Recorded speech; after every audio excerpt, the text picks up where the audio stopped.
سلیمان علیہ السلام کو اللہ تعالیٰ نے یہ قوت دی، یہ اختیار دیا. پھر امتحان لیا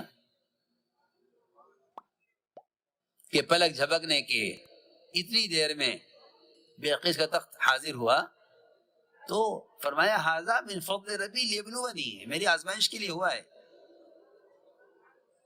اس لیے یہ بات یاد رکھو کہ اللہ کا فضل جس کے پاس بھی ہے، مال کی شکل میں، تجارت کی شکل میں، زمین کی شکل میں، عہدے کی شکل میں، سرمایہ داری کی شکل میں، کارخانوں کی شکل میں، یہ سب اللہ کا جو فضل ہے یہ امتحان کے لیے ہے، اطمینان کے لیے نہیں ہے.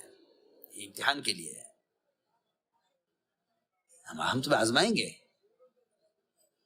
ہم دیکھیں گے کہ تم اس میں حکم کتنا پورا کرتے ہو. عجیب بات ہے، لوگ احکام توڑتے ہیں، نمازیں چھوڑتے ہیں، کاروبار چل رہا ہے، کہتے ہیں اگر اللہ ناراض ہوتے تو یہ کیوں دیتے.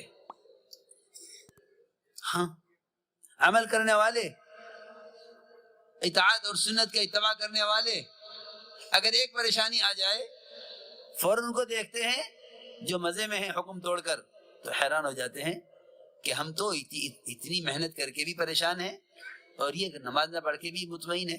کیا بات ہے. اس لیے بات یاد رکھو ہمیشہ کہ حالات کے بننے بگڑنے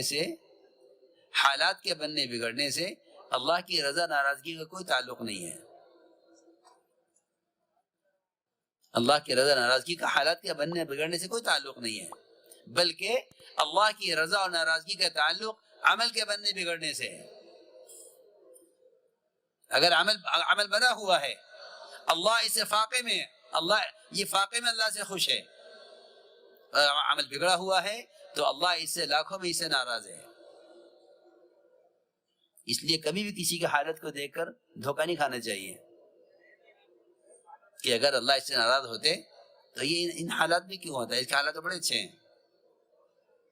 حقیقت یہ ہے کہ اللہ رب العزت جس سے محبت کرتے ہیں اس کو مال سے ایسے بچاتے ہیں جس طرح تم میں کا کوئی شخص اپنے بیمار کو پانی سے بچاتا ہے. اور جو اتباع سنت پر، دعوت اور عبادت پر، محمد صلی اللہ علیہ وسلم کی مشابہت پر آتا ہے، فرمایا کہ ان کی طرف حالات اس پانی کے تیزی سے آتے ہیں، اس پانی سے بھی زیادہ تیزی سے آتے ہیں جو پانی پہاڑ کی چوٹی سے نیچے کی طرف آتا ہے. شلال، جھرنے جو چلتے ہیں اوپر سے پانی کے نیچے کی طرف، چٹانوں کو سرکا دیتے ہیں. فرمایا کہ جو ہماری طرف آئے وہ یہ سوچ کر آئے کہ میری طرف حالات اس پانی کی قوت سے اور اس سیل سے بھی زیادہ قوت سے آئیں گے، جتنی قوت سے پانی کے اوپر سے پہاڑ کی چوٹی سے پانی نیچے کی طرف آتا ہے. آپ دیکھیں کہیں جھرنے دیکھے ہوں تو معلوم ہو کتنی قوت سے پانی آ، اسے کوئی روک نہیں سکتا. پانی کی قوت چٹانوں کو سرکا دیتی. تو ہم نے عرض کیا کہ کسی کا ہاتھ میں بھی سبب دیکھ لینا، یہ مت خیال کرنا کہ اس پر اختیار ہے، بلکہ ہر چیز پر اللہ کا قبضہ ہے، ہر چیز پر. چنانچہ سلیمان علیہ السلام کو اللہ نے اسباب دیے اور خوب دیے. خیال ہوا کہ ان اسباب کو حکم پر لگائیں. اللہ نے قوت دی ہے، اعلیٰ نسل کی بیویاں دی ہیں. خیال ہوا کہ اپنی اولاد میں سے 100 مجاہد اللہ کے دین کی محنت کے لیے تیار کریں. اللہ کی شان. اعلیٰ نسل کی بیویاں، خوب بچے جننے والی اور اعلیٰ نیت، خیر کا کام. یہ کیا کریں گے کہ اپنی اولاد میں سے 100 مجاہد اللہ کے دین کی محنت کے لیے تیار کریں. یہاں تو تاجر کی تمنا یہ ہے کاش بیٹا ہو جاوے جو دکان سنبھال لے. کارخانے والے کی تمنا یہ ہے کسی طرح بیٹا ہو جاوے کارخانے کو سنبھال لے. وہاں انبیاء کی تمنا یہ ہوتی تھی کاش اللہ تعالیٰ اولاد دے جو اللہ کی طرف سے ملی ہوئی اس دعوت کی امانت، دین کی امانت کی حفاظت کرے. زکریا علیہ السلام نے 120 سال کی عمر میں اولاد اسی لیے مانگی تھی اللہ سے. انی خفت الموالیہ من ورائی، یہ کہہ کر مانگی تھی. انہوں نے تو دعا مانگی اسباب کو ناکارہ بتاتے ہوئے کہ سبب سے کوئی امید نہیں ہے، تو سے امید ہے. یہاں دعاؤں میں قوت جب تک ہوتی ہے جب تک اسباب ساتھ ہوتے ہیں کہ ہاں ابھی اسباب ہیں، دعا مانگو. جب اسباب ختم ہو جاتے ہیں دعائیں بھی ختم ہو جاتی ہیں. وہاں سلیمان علیہ السلام نے اس خیر کے ارادے سے،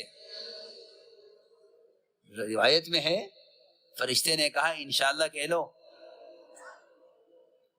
فرشتے نے کہا انشاءاللہ کہہ لو، لیکن بھول گئے، وقت پر بھول گئے. ارادہ تھا خیر کا. لوگ کہتے ہیں خیر کے ارادے میں تو اللہ کی مدد ہوتی ہی ہے. نہیں، تم ہر خیر کے ارادے کو بھی اللہ کی مشیت پر موقوف کرو. وما تشاءون الا ان یشاء اللہ، تمہارے چاہنے سے کچھ ہوگا ہی نہیں جب تک اللہ نہ چاہے. 100 بیویں صحبت کی، 100 میں سے ایک کو حمل ٹھہرا، 99 بیووں کو حمل نہیں ٹھہرا.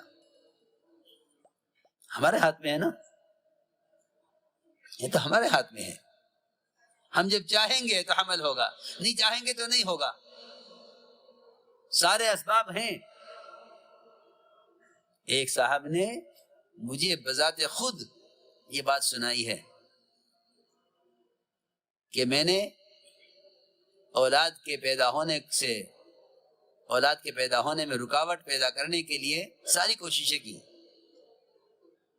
لیکن اللہ کا حکم. ڈاکٹر بھی حیران تھا کہ کیا ہوا. جب ساری کوششیں کر لی، آخر میں ڈاکٹر نے کہا کہ اس کے علاوہ اور کوئی راستہ نہیں ہے کہ آپ اپنی اہلیہ کا آپریشن کرائیں اور رحم نکال دیں. جی ہاں، اب اور کوئی راستہ نہیں ہے. جو خود سنایا، اس نے خود سنایا. ما من نسمۃ کائنۃ الی یوم القیامۃ الا وہی کائنۃ. جو روح، جو جان اللہ کی آنی ہے وہ آنی ہے. وہ تو جو رزق اپنے ہاتھ میں لوگ سمجھ لیتے ہیں انہیں اولاد بھاری پڑتی ہے. اور یہ بھی یاد رکھو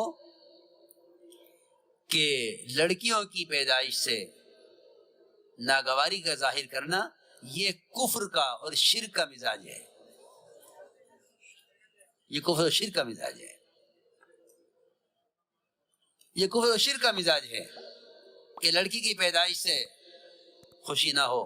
یہ کفر و شرک کا مزاج ہے. اس مزاج کی طرف لوگ جا رہے ہیں. یہ کفر و شرک کا مزاج ہے کہ لڑکی کی پیدائش سے خوشی نہ ہو جو بیٹے کی پیدائش سے ہو. سنو غور سے، اللہ تعالیٰ نے قرآن میں جہاں اپنی مشیت کو اور اپنے ارادے اور قدرت کو بیان کیا ہے بچوں کے پیدا کرنے میں، وہاں لڑکی کو مقدم کیا ہے لڑکے پر. ہاں، یہ نہیں فرمایا یہب لمن یشاء الذکور ویہب لمن یشاء اناثا، بلکہ فرمایا یہب لمن یشاء اناثا ویہب لمن یشاء الذکور. پہلے لڑکی کو مقدم کیا ہے. لڑکی کو مقدم کیا ہے قرآن میں. جس کو چاہتا ہے وہ لڑکی دیتا ہے، جس کو چاہتا ہے لڑکا دیتا ہے. لڑکی کو مقدم کیا ہے لڑکے پر.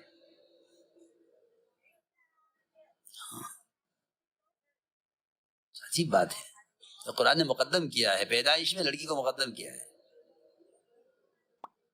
میں عرض کر رہا تھا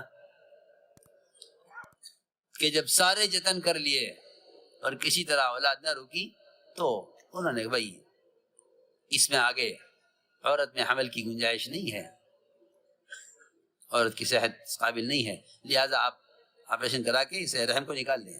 نکال دیا. رحم نکلنے کے بعد بے فکر ہو گئے کہ اب اولاد نہیں ہوگی، کیونکہ رحم ہی نہیں ہے. رحم ہو تو اولاد ہو، رحم ہو تو اولاد ہو. آ کے میرے پاس آئے، کہنے لگے میں تو آپریشن کرا دیا ہے اور ٹھیک ہے. عجیب بات ہے، سال گزرا نہیں تھا کہ پھر اولاد ہوئی.